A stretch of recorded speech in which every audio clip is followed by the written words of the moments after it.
didn't take more than a couple years before I was like actually winning awards for my short films. Both in the documentary and the narrative area, I was getting recognized and really finding success. I had made it, if you could. I didn't have to pay rent anymore. I didn't have any responsibilities. I was living in a mansion. I was driving a Lexus. I was waking up every day, just making whatever art I wanted to create. I was still, deeply into drugs at the time, and all that was taken care of. I was sad, I was depressed, I was empty. Weeks would go by where I was just like in bed and just deeply, deeply depressed. I think it was more because I wasn't fulfilled. I thought I had reached a level of success that I considered to be it, and I was still unhappy, and I didn't have any direction to go from there. Is this the end? Like, is this all there is? As I was doing for a long time, I was searching for truth. Personally, I was definitely wrong about a lot of the things that I had been fighting for almost 2 decades. I'm Paul Garrett, and this is my true story. My childhood was definitely very liberal, not in terms of like the political spectrum, but just in terms of how I was allowed to do what I wanted. There were boundaries, but definitely I wasn't kept away from R-rated movies or X-rated movies, if you will. I wasn't kept away from any sort of music. If anything, I was encouraged to explore the more avant-garde, the more eclectic spheres of the art area, especially in the 80s and 90s, which was pretty unhinged back then.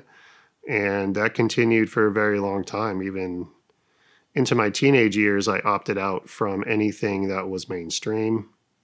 So, a lot of underground hip hop, a lot of underground electronic music, a lot of punk rock music. So that was more the scene that I dwelt in, working class, blue collar, grimy, unadulterated, unfiltered, uncensored. All those sorts of things were everywhere that I dwelled, underground for sure. Always being someone that had a camera in their hand was my part in that whole scene. So growing up, I was always really good with a camera. Since my parents bought the first, handy cam, I think I was 12 or 13 years old. It immediately became mine.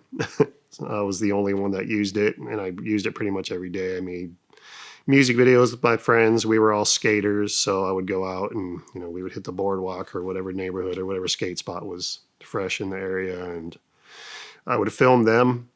I grew more and more into the hip-hop scene. I fell more and more in love with the whole social justice side of everything, because I really felt like I could make a difference with the power that I was yielding with the camera.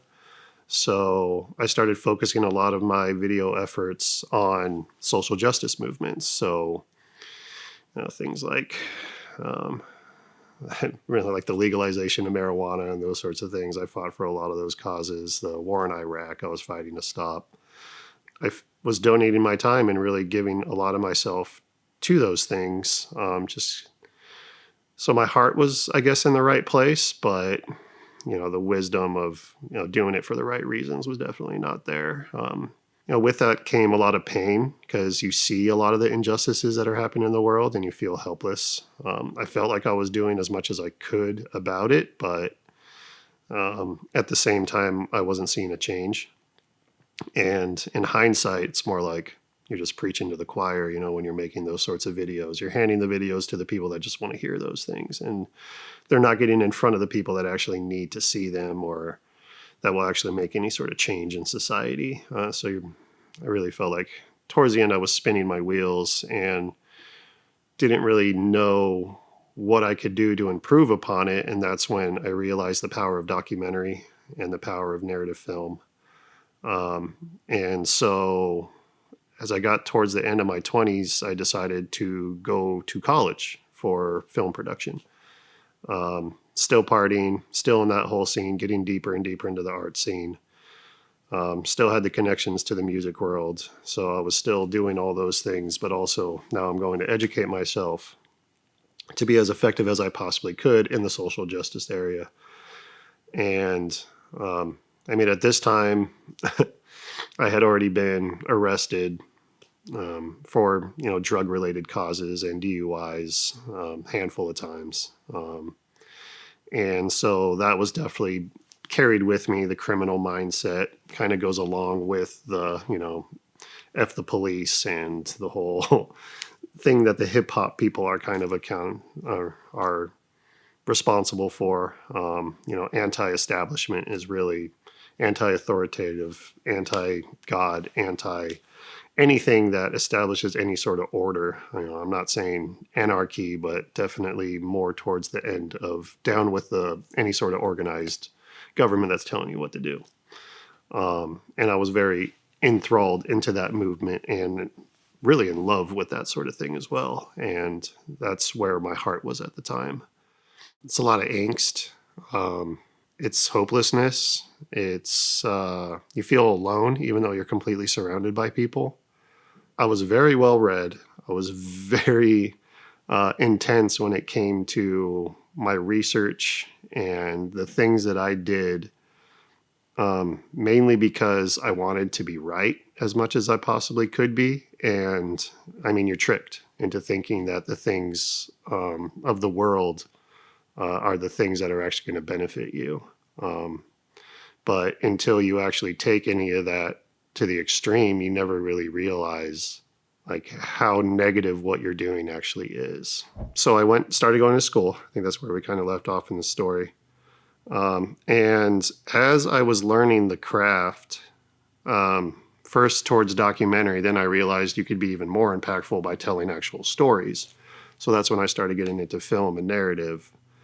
And getting into that world, storytelling, I really realized that I could flourish in that area. I didn't own the equipment that I needed at the time in order to achieve those sorts of things. So I took out student loans at the time and bought my first cinema camera. This is right when DSLRs were first hitting the marketplace. So I remember buying a Canon 60D with a stock lens and a small audio kit and like a Zoom H1N, and just got some used lights from a guy that I knew and really started learning the craft. And honestly, the only reason why I started shooting and why I went and bought a camera was because at the time I couldn't find anyone that would trust me to edit their film. So it was hard to prove that I could edit a film together because I didn't have any footage to edit. So I was like, well, I'm just going to shoot a film myself. So I went out and got the camera, learned how to produce a short film. And from there, I just kind of started learning.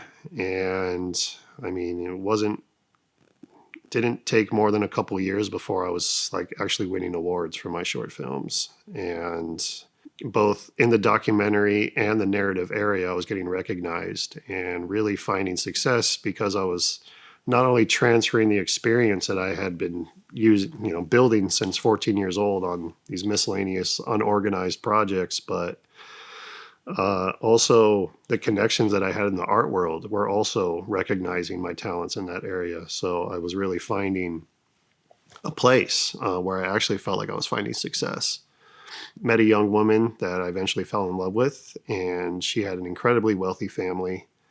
And we fell in love, and I moved in with her and her family. And that's when I really felt like at that point I had nestled into a place where I had made it, if you could, because I didn't have to pay rent anymore. I didn't have any responsibilities. I was living in a mansion. I was driving a Lexus. I was waking up every day, just making whatever art I wanted to create. I didn't have to go grocery shopping. I didn't have to really worry about any sort of that external stuff. I really felt like I was being taken care of, and all I had to do in exchange for that was just make art. And that's what I wanted to do. That's what I thought my dream was. Like I had hit the goal. And not only that, like I was still deeply into drugs at the time, and all that was taken care of for me as well. I didn't have to buy any more drugs, and anything I wanted at the time was just given to me. So having all that stuff taken care of for me, I thought would be like the ultimate goal, and it wasn't.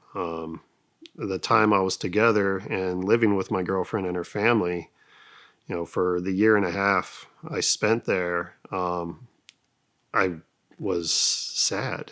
I was depressed. I was empty. I had uh, weeks would go by where I was just like in bed and just deeply, deeply depressed. And I'm sure, some of it was coming down from some of the drugs, but on the other hand, like, I think it was more because I wasn't fulfilled. I thought I had reached a level of success that I considered to be it, and I was still unhappy, and I didn't have any direction to go from there. So it's like you think you're at your dream, but you're not. So when I finally started to realize that there was something really wrong, and I was having suicidal thoughts, and just in a very, very bad place, and thinking that the only way to escape, because was my vision of happiness and it was the complete opposite, I really started to assess, like, is this the end? Like, is this all there is? And I wanted to get serious and proposed to my girlfriend that we would, move in the direction of having children and starting a life together, and taking advantage of the fact that we had all these benefits and financial avenues, and do something with it. And she was not interested in that. She was interested in still partying and doing that lifestyle. So that relationship fell apart because I decided I wanted to change, and she did not. And that's okay. But it pushed me to reevaluate everything. I was sad about it at the time because the only thing that I thought that I actually had, I was losing. But really, it was a blessing because it was pushing me to just kind of reset my life and reevaluate everything and see exactly what can I do with this life that I have. And at that point, I was 33 years old, and I moved back home with my parents, and took the opportunity to just kind of reset everything. I, cut off all my friends. No longer was searching for a love life of any kind, and just kind of reestablished myself professionally, physically, mentally, and spiritually. And in that, went legit with my business and tax number and everything, and opened my business, Film for Food, which has now been around for 15 years. In that as well, I found wrestling with my spirituality and where I really landed there. And that's, where, as I was doing for a long time, I was searching for truth. And that's really where my inspiration to be in the social justice movement was. That's really where I was attracted to pseudo spirituality through, hallucinogenic experiences, and finding, any sort of path towards what I believed was true, or what could push me towards like the ultimate truth of the meaning of life and the universe, and those sorts of things. And I remember back when I was completely lost, just in my research and my digging, in order to build the knowledge that I could use in order to win an argument with a Christian, or win an argument with a Jewish person, or win an argument with a Muslim, whatever, I would reach these dead ends where I would be researching a certain topic for a couple months, reading a pile of books. I've always been a fan of the library. And there were times, several times, where the truth that I got to was not the truth that I wanted to hear. And those dead ends for me at the time was Jesus Christ, was the truth that he did walk this earth, and was the truth that the things that he did actually did happen. And it wasn't just, the Bible wasn't just this mythical compilation of spells that were tricking people, but actual truth that you could use to improve your life. And I remember rejecting that instantly, even though I had found it.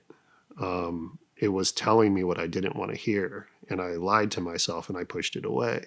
So there were these moments in my journey where God was sitting right across the table from me as I was trying to learn the truth, and he would just nudge the Bible in my direction, and I would just kind of push it away.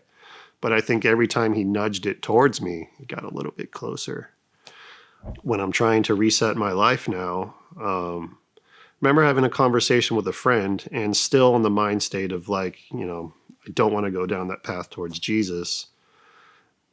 But the conversation came up with a friend where she asked me, like, if I even took into consideration, like, set all the religious stuff aside, set all the spiritual stuff aside, and recognize the fact that this has been a book that has been carried and protected for thousands of years, that with it comes a tradition that is handed down from generation to generation, and to at least acknowledge the beauty that comes with the fact that that is something that human beings have been doing for a very long time, and there's not a lot of stuff around that we could recognize as being a positive influence that's been transferred for all these periods throughout history to where we are today, and to at least see it from that perspective and give it that respect.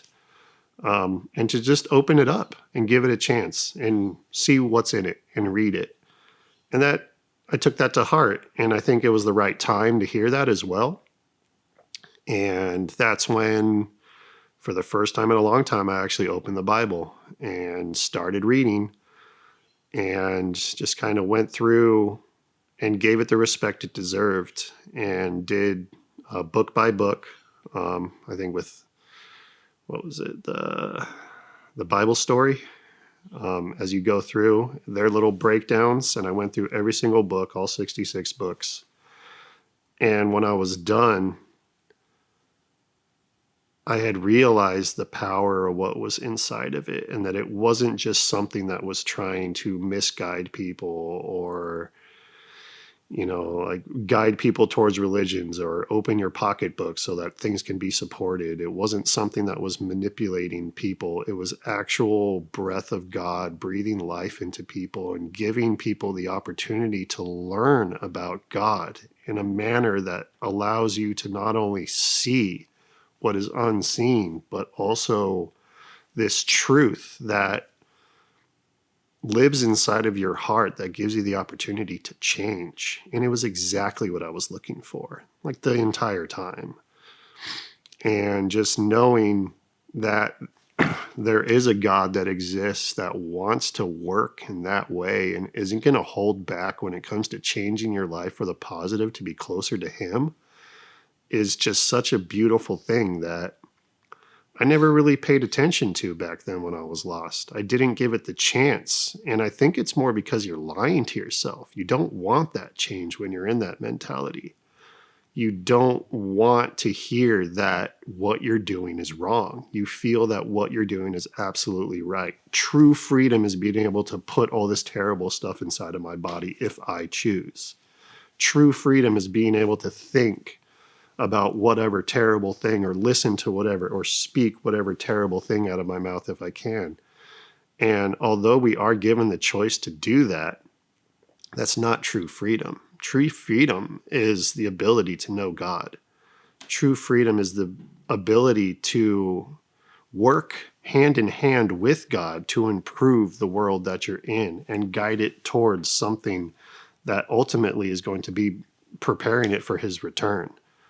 And how he works in your heart is just, it's an experience like no other self-healing thing offers. No other self-help book written in the history can't even touch the power of what God can do and how he can change your life.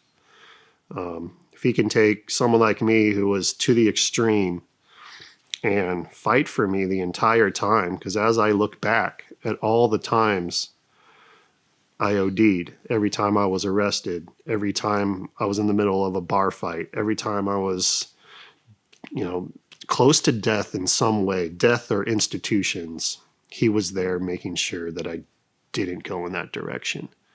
And it took having a relationship with him for me to trace back and go through my life. And every time I started getting anxiety over these moments where I was like, I almost killed myself, or it's recognizing where he was that just makes all of that anxiety disappear.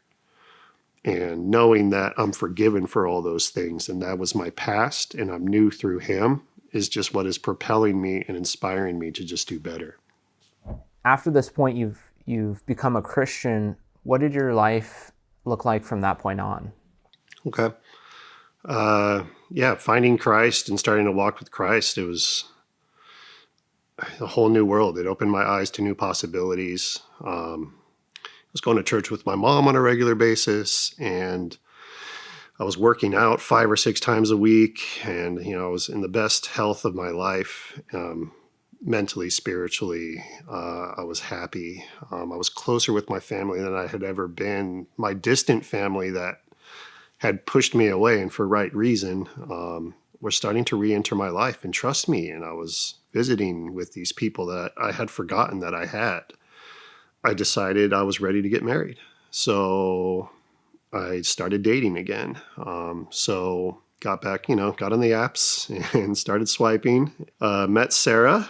And until I met someone that actually took every rule of the Bible to its word and applied that to their life, I didn't realize the seriousness of all the words that were on those pages, and that you can't argue with it. Like, it's not something that can be debated.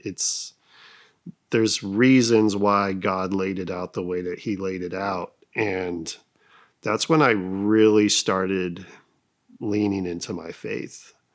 She had recognized the talent in me when it came to the video skills, and she suggested that I looked into making faith films. And that's when things really took a turn for me in my career, because, I was okay with just making the corporate videos. I was okay with just making the marketing videos and getting the paycheck and the benefits and, and moving on. And I had forgot about the reasons why I was really educating myself to do that to begin with. I wanted to make a positive change in the world. And God had steered me away from doing that because I was doing it for the wrong reasons. Towards the end of my drinking and my drugging, I had the opportunity to speak on a panel at Comic-Con. And it was how to make a movie on a cell phone. This was 11 years ago. It was the last thing I did that was a big part of my career before I shut everything down and I decided to reorganize my life. And I cut off all those connections. I stopped hanging out with the people that got me to that point. And now I'm dating Sarah. She's encouraging me to get back into film. I went to a couple panels with my cousins throughout the weekend, but when the panel ends, the same woman that had booked me at the panel 10 years ago is in the crowd there. And when she had booked me 10 years prior, she was a Muslim. She had converted and now is a Christian and involved in the Christian Comics Art Society, sees me in the crowd there and comes up to me and is like, "You're a believer? I didn't know you were a believer." I'm like, "Well, I am now. I didn't know you were either." And we had this moment. And she's like, "Well, next year I'm doing another panel and I would like you to join." So here I was. God took me away from that and pushed that away from me, that whole world. I make the decision to come to God. I go to the panel at Comic-Con and he full circles brings me back and puts me back on the exact same panel 10 years later, doing another how to make a movie on a cell phone thing. So it was almost like him being like, "Okay, I'm going to take you away from this wash you clean and get you to where I want you to be, and then put you back in the same place that you left off as soon as you decide to get back into it. It's almost as if no time had stopped and I had never made the decision to walk away from the world. But here I was being put right back in that same position of authority, standing at, a place to deliver it. But this time I was coming with the heart of God. And, as soon as I made that decision to jump back into the creative world and use the skills that God had given me for the kingdom, doors started swinging open. And I've been the director of photography on 3 feature films since that's happened. I've edited 4 feature films since this has happened. And things are growing more and more, and I'm being trusted as a film producer, a film editor, and a director of photography on projects moving forward that are a much larger budget than where I started. So it just really feels like the whole time where I was fighting to find a place in the art world when I was lost, and God wasn't allowing me to find any success because he was waiting for me to be doing it as a representative of his kingdom before he started showing me these avenues and these places where I could find success, where I could find positions of leadership, where I could find places to speak to groups of people. And it's because he wanted me to be speaking, from his word. And it seems like the more I do that, the more places that he puts me to speak. And in that, I'm really finding purpose. Where before, like, the purpose was a dead end. And now I can't even see the end of everything that I'm staring down right now. And it's exciting, it's exhilarating, it's terrifying. It's constantly challenging me, and again, praying dangerously into the career. In that, growing into a better man for my community, a better man that's willing to do the hard work and carve the avenues open for, other people that also want to be doing the same thing that I'm doing in the industry. And all these things are possible because I put my trust in God. And it would have never happened otherwise. And he wasn't letting it happen. I tried from every angle for the better part of 2 decades to get to where I am now. And within the past 2 years, all this has happened. So, Paul, what advice would you have for somebody who's maybe in your shoes? They're trying to get somewhere in the film industry, just kind of hitting a wall, or maybe it's not working for them, and maybe they're finding, they don't have purpose in their lives. What would you say to somebody like that? I think the first thing to understand is that true inspiration doesn't come in the form of a pill. True inspiration can't be ignited and inhaled through a pipe. True inspiration and true creativity derives from God. And you have to recognize that fact in order to maximize your potential as a creator, is to realize that the talents that you possess are not yours. And the only reason you were given them is to glorify God. And if you're not doing that, then you are not using the talents that God gave you to their full potential. When you start to use your talents for the right reason, is the only time that you're going to be given the avenue to pursue your ultimate purpose on this planet and make the most positive impact in the world and find the most success. And when I say success, I'm not talking in terms of financial gain. I'm not talking in terms of nice houses or working with big companies. I'm talking about success in the manner that you will make the biggest positive impact that you possibly can with your limited time on this planet, using the things that you've been given by God to do so with. And there is no other truth to creativity. We are under the ultimate creator who gave us all of this and allows us to use it through grace.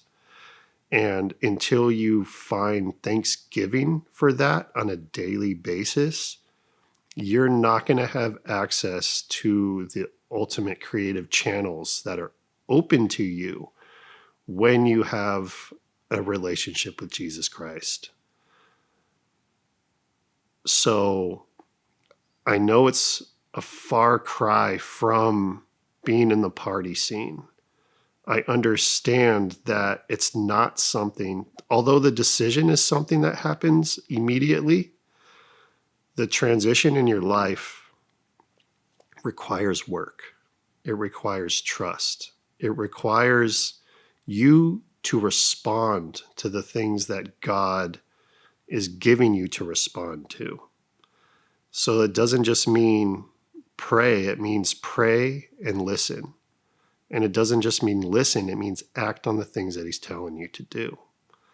So when you decide, and you know when you're lost in that world that you're not doing the right thing, that is not the best path for your life.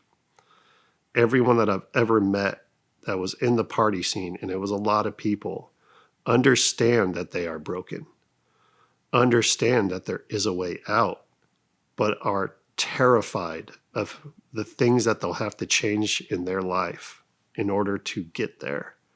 And you just have to start. And the best way to start is by changing the way you handle your life and manage your outlook on God. And the sooner you find a way to allow Jesus Christ into your heart, the quicker you're going to be able to change your life for the better and find those avenues that will present themselves to you so that you can maximize your potential and be the most creative person possible. You think at the time, dropping some acid and seeing some pretty colors and having your mind turn off towards certain things is the way that you're actually going to get inspired to do something. And it may inspire you to do something, but there's not enough acid in the world that will give you the inspiration that you'll find from having a sober mind and a heart towards God.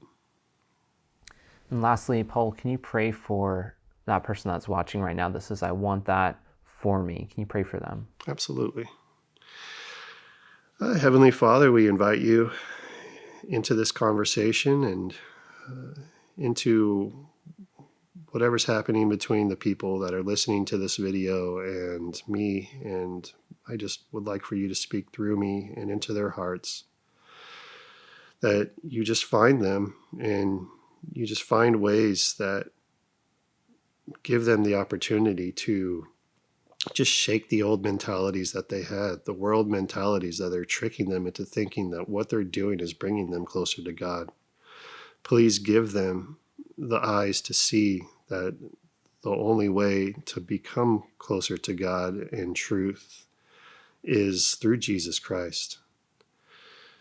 If you could just take their intelligence and shine a little light, like send angels into their life that change the way that they think, just for a brief moment to see the light that would guide them closer to seeing the true path that leads to creativity, and that what they're searching for is out there, and that there is always something that can fill that emptiness that they're feeling. And that, of course, is you, God. And anything that we can do to work more, to be closer to you, to walk with you, and to get to know you more, God. We want to know your heart, and anything we can do to get to know you more is just what's going to lead us to a happier, more positive and creative life. And we leave these things at the foot of your throne. In Jesus' name, amen. If you enjoyed watching this story, consider sharing it with 5 people who need to hear it. And if you want to take the next steps in your relationship with God, reach out to someone who can help, like a friend, family member, or pastor.